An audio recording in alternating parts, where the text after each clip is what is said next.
This is an urgent military advisory from the Israel Defense Forces. For your immediate safety, we urge all residents of northern Gaza and Gaza City to temporarily relocate south. Let me repeat. We urge all residents of northern Gaza and Gaza City to relocate south immediately. Au 23e jour du conflit entre le Hamas et Israël, l'eau, les médicaments, la nourriture se font de plus en plus rares à Gaza. La communauté internationale peine à s'entendre sur la façon de répondre à la crise humanitaire, divisée entre l'imposition d'un cessez-le-feu, d'une trêve ou d'une pause humanitaire. Je retrouve à Jérusalem Nathalie Boucli, elle est commissaire générale adjointe de l'Agence des Nations unies pour les réfugiés palestiniens. Bonjour, Mme Boucli, merci d'être avec nous. Bonjour. Alors où l'on se parle, dites-moi, quelle est la situation à Gaza? La situation à Gaza, à l'heure où nous nous parlons, est catastrophique à plusieurs points de vue, que ce soit du point de vue humain, du point de vue humanitaire. Étant donné le million de personnes qui est déplacé maintenant, plus de 600 000 ont pris refuge dans les locaux des Nations unies, donc nos écoles, nos centres de santé, nos bureaux.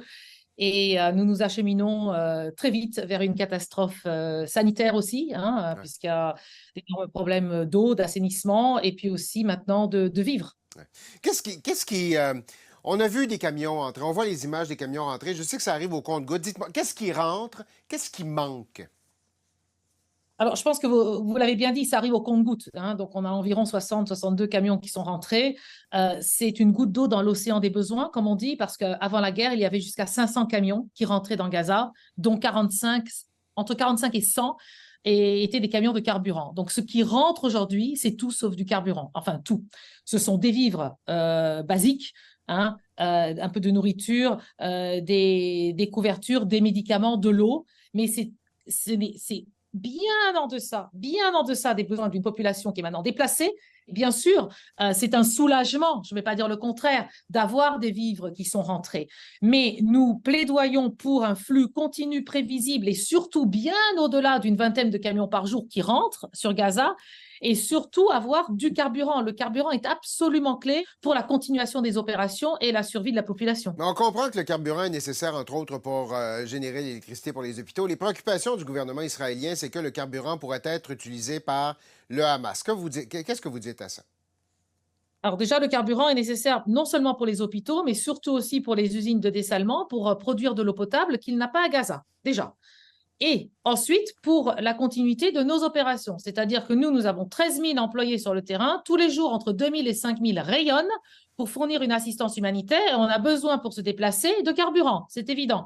Maintenant, par rapport à la question du gouvernement israélien, nous, UNRWA, notre agence, l'agence que je représente ici, ça fait plus de 70 ans que nous sommes à Gaza. Nous menons des opérations en mise en œuvre directe, c'est-à-dire que toute aide, tout soutien humanitaire, tout ce qui rentre, ça vient chez nous et ça repart par nos employés. On sait exactement où ça va. On a des mécanismes en place depuis plus de 70 ans et ça n'a jamais été un problème pour s'assurer de la destination de l'assistance humanitaire à Gaza.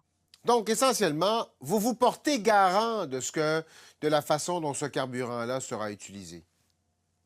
Oui, nous nous portons garant. Cet carburant ne sera pas redirigé, voilà, à des fins non humanitaires. Après, nous, on n'a aucune tolérance pour ça. Après, le risque zéro n'existe pas. Il peut y avoir des incidents qui font que, mais tant que tout est sous notre contrôle, nous nous portons garant. Les pays occidentaux ont évoqué un cessez-le-feu, une trêve, une pause humanitaire. Quelle est la différence entre la pause humanitaire? Qu'est-ce que ça veut dire? Puis qu'est-ce que ça fait concrètement pour vous? Oui, bon, je pense qu'on peut l'appeler comme on veut, une pause, une trêve humanitaire ou un cessez-le-feu humanitaire. Le principal, c'est que quoi que vous l'appeliez, il faut certaines caractéristiques. C'est-à-dire qu'une pause ne peut pas être de 5 minutes ou un cessez-le-feu ne peut pas être de 5 minutes, puisque nous devons quand même subvenir aux besoins de populations extrêmement déplacées. Mais oui, nous plaidoyons pour une pause humanitaire au conflit, parce que même si des camions aujourd'hui rentrent, plus de camions rentrés, et nous poussons pour au moins 100 camions qui rentrent par jour, comment les acheminer vers une population qui est dans le besoin et qui est déplacée dans tout le sud, mais aussi vers le nord?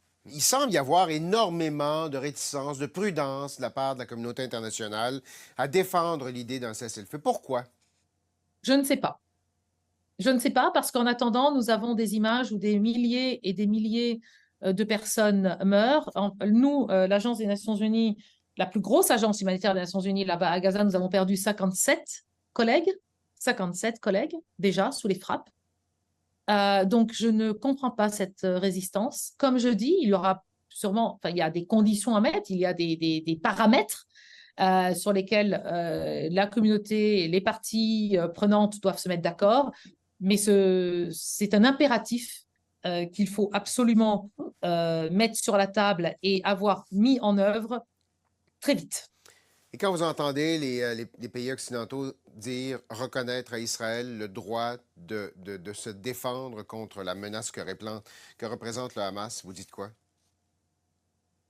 Nous, je pense, on n'est pas en mesure, nous, de commenter sur ou faire des commentaires d'ordre politique ou légaux. Moi, ce que je veux dire, c'est que ce qu'on peut dire, en tout cas, et ce qu'on dit, c'est que toutes les parties au conflit doivent respecter le droit international humanitaire. Il y a des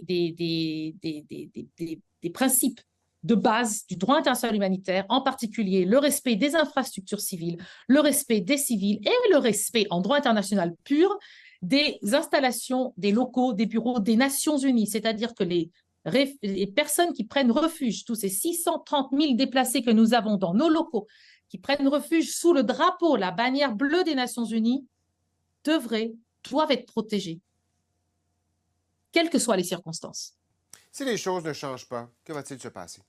Alors, ça va être très difficile, c'est-à-dire que pour nous, d'ici, je ne sais pas, 1 jour, 2 jours, 3 jours, hein, ça dépend de ce qui rentre, on ne pourra plus fonctionner. Et la population qui pourtant se tourne vers UNRWA, l'Agence des Nations Unies pour les réfugiés palestiniens, et parce que nous restons là, nous n'avons pas abandonné et nous ne partirons pas, la population se tourne vers nous, mais commence à être en colère aussi. Il y a une colère, il y a un sentiment d'abandonnement, il y a des risques de conflits civils, disons aussi, hein, des risques sécuritaires en plus des risques sanitaires, pardon, une situation qui sera difficilement contrôlable à un moment donné. Nathalie Boucli, merci, bon courage pour la suite des choses. C'est épouvantable ce que vous traversez présentement. Nos condoléances pour les membres de votre équipe qui sont tombés depuis quelques jours. Merci d'avoir été des nôtres. Merci à vous, merci pour l'invitation.